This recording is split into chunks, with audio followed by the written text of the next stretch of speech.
We've been speaking in the recent, 2 months or so about coalition governments in the country. The DA earlier making a call for a more streamlined approach, if you will, at a governance level in terms of managing coalitions in the country. But something else that's playing out on the sidelines is a battle between the DA federal leader, Helen Zille, and the Joburg Council Speaker, Colleen Makhubele, after the Cope councillor allegedly said that Zille is trying to access the Metro's 70 billion rand budget and run it from Cape Town. Well, Zille says that she will sue the Speaker for defamation. Let's speak now to the Joburg Council Speaker, Colleen Makhubele, who's with me in studio. A very good evening to you, Speaker. Welcome to the program. So what is your problem with Helen Zille? Good evening, Tembekile, and good evening to the listeners. That's a very good question. You know, Helen Zille needs to stay away from the city of Johannesburg. She needs to understand her boundaries.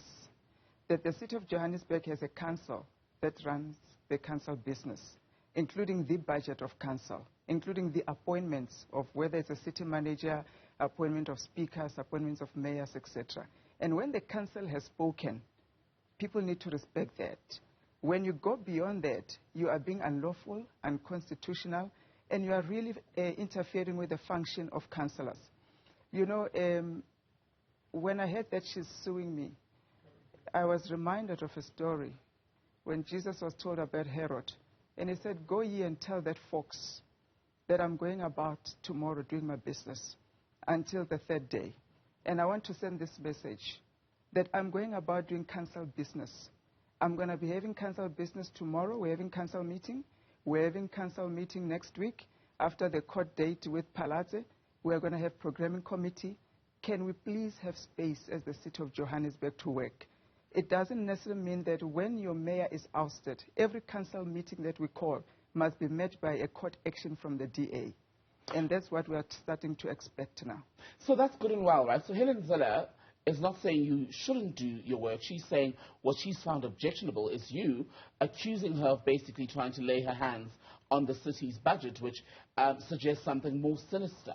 Would you agree that perhaps that's a comment that you should not have made, that you should have just said to her, stay out of council business, without suggesting that she wanted to put her hands on the budget? You know, the sad part about Helen Zille is that she's aged right now. Nothing really to show of a career in politics except being opposition, chasing after the shadow of ANC. And I think the City of Joburg coalition presented some sort of validation and justification of a career, trying to make some sort of a comeback, you know, wanting to govern. And I will not hesitate to say it again. People need to stay away from the city of Johannesburg. And Helen Zille represents nothing but the minority interest, the supremacy, the domination, and the control that we don't want in the city of Johannesburg. We don't want people to be turned into voting cows in the city of Johannesburg.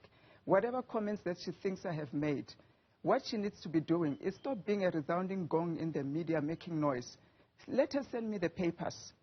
And there is such a thing in law that you go into a discovery phase where we'll compel her to give us all the information and the WhatsApp messages and whatever it is that she thinks that I have said.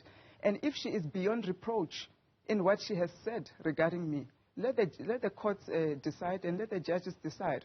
But we're not going to be intimidated by some defamation case and whatever I have said or she thinks I have said about her. I think she's struggling to find her place in history. You know, when you look at her, you weigh her against really women of note, women that have been mothers of nation. You look at Bob Mama, Winnie Mandela, Helen Suzman, Helen Joseph, Ruth First. I don't know where you place Helen Zille in that history because she stands for really nothing that has to do with the people and human rights and humanity development and advancement. Let's go back to the comments you made in this article. I think it was in The Citizen. And I want to pull up a quote for you from Helen Zille, who says here, Colleen Makhubele said, among other things, that my real aim was to get my hands on Johannesburg's 70 billion rand budget. That is also a bit too far from me. What exactly did you mean by that? And did you actually say that in the interview? What I want to say to you is that it's Helen Zille and the DA that have been continually saying the ANC wants nothing but 70 billion rand of the city of Johannesburg. That has been their statement. But now I'm asking you about your comments because you're the one facing She must prove what I have said. What did you say? She must prove. I have said so many things, so she must prove what I have said. I've said she's a bully, she's controlling, and I've said she must stay away from the city of Joburg. I'm not going to be doing her case for her. So you called her an arrogant bull.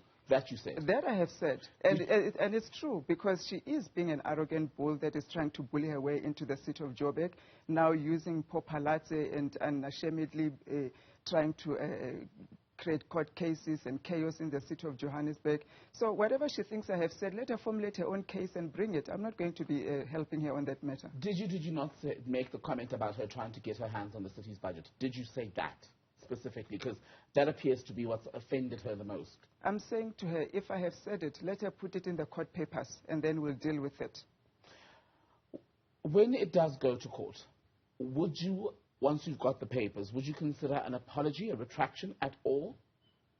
I don't see why I should be apologizing to her at this stage, because she has not proven to me what it is that I have said. I mean, going to the newspapers and going to the media, making noise, Colleen Makhubele, it doesn't really prove anything. If you are convicted about that you have a case, stop making noise in the media. Put it in the court papers, and then we can respond to it. We'll all discover what she has said about Colleen Makhubele as well.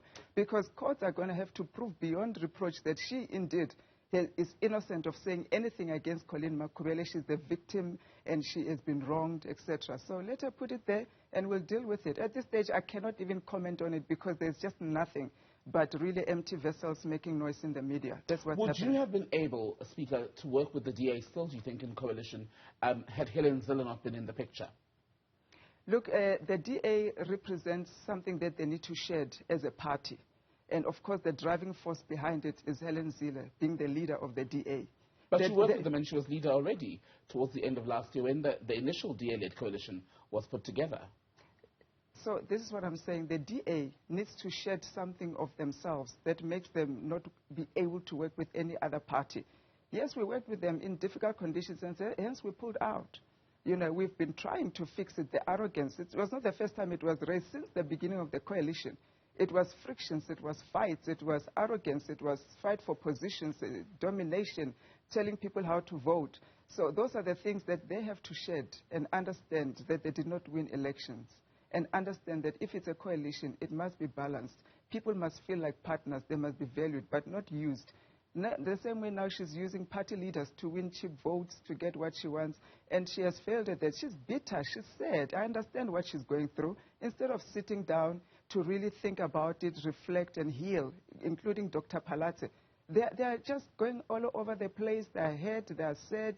Whatever they thought they had going has been pulled out under their carpet by a black girl. And that's what she can't comprehend. Hence, she's going all over the media saying, I've defamed a character. Which character did I defame? There has to be a character to defame in the first place. Would you ever work with the DA again as COPE? You know, politics, there's no permanent enemies, there's no permanent friends. So you could still make up? We could still make up. Who knows what will happen in the future? Who knows? EFF had said they'll never work with the ANC. Here they are. Even her herself, she had said she'll never work with the ANC, but they keep making statements they will work with the ANC. Because it's a matter of dynamics that change and things that you can't predict that change. So if we are fighting now, let's fight, let's part, it's okay. Tomorrow we may find another way to coexist. And if there are repentance, changing, people self-reflecting, really coming to discover where we went wrong, then there is room to work. But if you're arrogant, you keep blaming everybody else, you're a victim of this and that, you're never in the wrong, you're the only one in the right, then unfortunately DA is going down, and the sooner they realize that themselves, as much as they say ANC is going down, DA has really taken a huge dent out of this, and I don't think it will govern again, especially in Gauteng, even national. I don't see them governing in any way with that attitude. So when you all came together, you were all very critical of the ANC. Now there's an ANC mayor in Johannesburg, Dada Morero. You're quite pleased with his election in council. He's gone out, he says he's going to do the very basic things, right? Clean up the city, fix the finances and the agencies, right? But the ANC has been on an electoral decline in Johannesburg, which is why in 2 successive elections it's failed to get an outright majority. What are your non-negotiables in this deal with the ANC? Look, first it was the consultative approach. That was a non-negotiable, and which we did. was really to share power and balance everything with the minorities, and we've been given that space within this coalition, is to really listen to the one-seater parties, because that 0.003 that DA used to call us, that didn't matter. It represents your uncle somewhere in Diepsloot, your friend somewhere in Ivory Park. It represents a youth somewhere in Orange Farm who doesn't have a job. So for us, it's very important that every person in the city of Johannesburg is represented in that coalition, given a voice and given attention. And you talk about the ANC on a decline. Yes, they're on a decline, but truth be told, they are still the majority in council. You know, if anyone needs to be arrogant... But they're not a different party. Does a new mayor mean that they're a different party from the one so many of you distrusted just, a year ago? It's not a different party, but let me tell you, the same way that we trusted the DA, we don't trust them anymore. Do you trust the ANC fully? It's not about trust. It's about cooperation. It's about willingness to work together. How do you work with someone you don't trust? You can. You don't have to be in a trust relationship in politics to work together. You just have to have the boundaries that you don't cross, the mutual respect. You have to have the lines that you understand you will not cross. This is not a marriage that I must be able to trust you. DA didn't trust any of us, and they will say so. We were in a relationship that nobody trusted one another. We were constantly in each other's throat. But we cooperated as far as we could, but we couldn't stand the abuse any longer, and we decided to pull out. And that's what it is. And the ANC right now has been, thus far, the signs are showing us that they have stuck to their word. They are treating us the way that we have asked to be treated. Still honeymoon phase, though. You use the marriage analogy, so it's still the honeymoon phase. So if they change, will you divorce them as well? We will not hesitate to do so. And the ANC has run a successful GLU, by the way, before this. And they finished their term. DA was in a coalition in 2016, and the same thing happened. And they couldn't even finish their term. You know, they were taken out of power. They had the votes of no confidence, etc. So you can see their pattern of really this entitlement and control and bullying, that they are not changing. And that's why I keep saying they have a fundamental problem and characteristics that if they don't change, the electorate is watching.